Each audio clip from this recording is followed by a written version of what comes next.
Selamat pagi teman-teman, kita mau belajar tentang asesmen nasional. Terlebih dahulu, kita ke pokok-pokok kebijakan Merdeka Belajar yang terdiri dari 4 aspek. Yang pertama, ujian sekolah berstandar nasional atau USBN. Kedua, ujian nasional atau UN. Ketiga, rencana pelaksanaan pembelajaran atau RPP. Yang keempat, peraturan penerimaan peserta didik baru atau PPDB zonasi. Arahan kebijakan baru di tahun 2020 UN akan dilaksanakan untuk terakhir kalinya. Tahun 2021 UN akan diubah menjadi asesmen kompetensi minimum dan survei karakter yang terdiri dari literasi, numerasi, dan karakter. Literasi yaitu kemampuan bernalar tentang dan menggunakan bahasa. Numerasi, kemampuan bernalar menggunakan matematika. Karakter, misalnya pembelajar, gotong royong, kebinekaan, dan perundungan. Nah, ini dilakukan pada siswa yang berada di tengah jenjang sekolah, misalnya kelas 5, 8, 11, sehingga mendorong guru dan sekolah untuk memperbaiki mutu pembelajaran dan tidak bisa digunakan untuk basis seleksi siswa ke jenjang selanjutnya.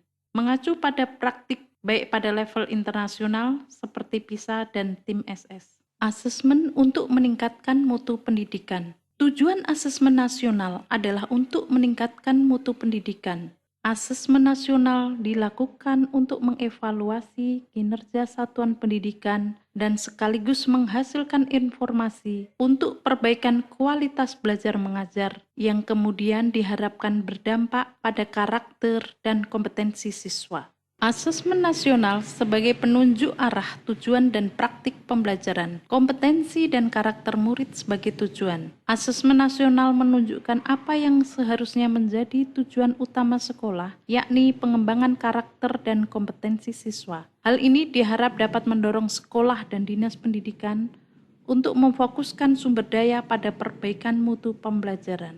Ciri-ciri sekolah yang efektif. Asesmen nasional juga memberi gambaran tentang karakteristik esensial sebuah sekolah yang efektif dalam mengembangkan kompetensi dan karakter murid, mulai dari ciri pengajaran yang baik sampai program dan kebijakan sekolah yang membentuk iklim akademik, sosial, dan keamanan yang kondusif. Hal ini diharap membantu sekolah lebih memahami apa yang perlu dilakukan untuk meningkatkan mutu pembelajaran. Asesmen nasional dirancang untuk memotret mutu input, proses, dan hasil belajar yang mencerminkan kinerja sekolah sebagai umpan balik berkala yang objektif dan komprehensif bagi manajemen sekolah, dinas pendidikan, dan Kemendikbud. Asesmen nasional dilaksanakan di semua sekolah dengan responden murid, guru, dan kepala sekolah. Murid maksimal 30 murid SD dan 45 murid SMP atau SMA atau SMK akan dipilih secara acak oleh Kemendikbud untuk menjadi responden. Tes dan kuesioner murid diadministrasikan menggunakan komputer dalam kondisi terawasi atau proktoret. Guru SD, SMP, dan SMA, semua guru menjadi responden untuk mengurangi beban administratif. Guru diberi waktu 2 minggu untuk mengisi kuesioner. Pengisian kuesioner dilakukan secara daring tanpa pengawasan atau mandiri. Kepala SD, SMP, dan SMA. Semua kepala sekolah menjadi responden, sama dengan guru, kepala sekolah diberi waktu 2 minggu untuk mengisi kuesioner.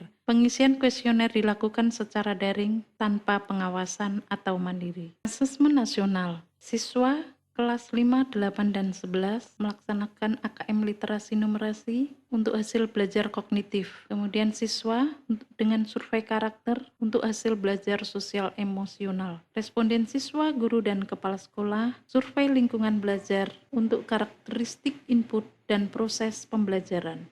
Dalam asesmen nasional, apa yang diukur? Asesmen kompetensi minimum terdiri dari literasi membaca, yaitu kemampuan untuk memahami, menggunakan, mengevaluasi, merefleksikan berbagai jenis teks untuk menyelesaikan masalah dan mengembangkan kapasitas individu sebagai warga negara Indonesia dan warga dunia agar dapat berkontribusi secara produktif di masyarakat. Kemudian yang kedua, numerasi, yaitu kemampuan berpikir, menggunakan konsep, prosedur, fakta, dan alat matematika untuk menyelesaikan masalah sehari-hari pada berbagai jenis konteks yang relevan untuk individu sebagai warga negara Indonesia dan dunia. Kemudian yang diukur yang kedua yaitu survei karakter. Karakternya profil pelajar Pancasila, yaitu beriman, bertakwa, berakhlak mulia, bernalar kritis, mandiri, kreatif, bergotong royong, dan berkebinekaan global.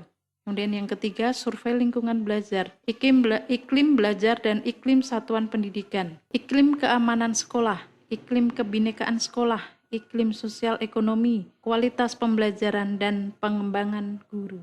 Komponen AKM, literasi membaca dan numerasi. Dalam literasi membaca, kontennya terdiri dari teks informasi dan teks sastra. Kemudian proses kognitif, diantaranya menemukan informasi, interpretasi dan integrasi, evaluasi dan refleksi. Kemudian konteksnya adalah personal, sosial budaya, dan saintifik. Kemudian untuk numerasi, kontennya bilangan, pengukuran dan geometri, data dan uncertainty, kemudian aljabar. Proses kognitif terdiri dari pemahaman, aplikasi, dan penalaran. Konteksnya yaitu personal, sosial, kultural, dan saintifik. Bentuk soalnya objektif. Pilihan ganda hanya satu jawaban benar, pilihan ganda kompleks, jawaban benar lebih dari satu, menjodohkan, isian singkat, angka, nama atau benda yang sudah fix, kemudian non-objektif atau isai. Asesmen kompetensi minimum.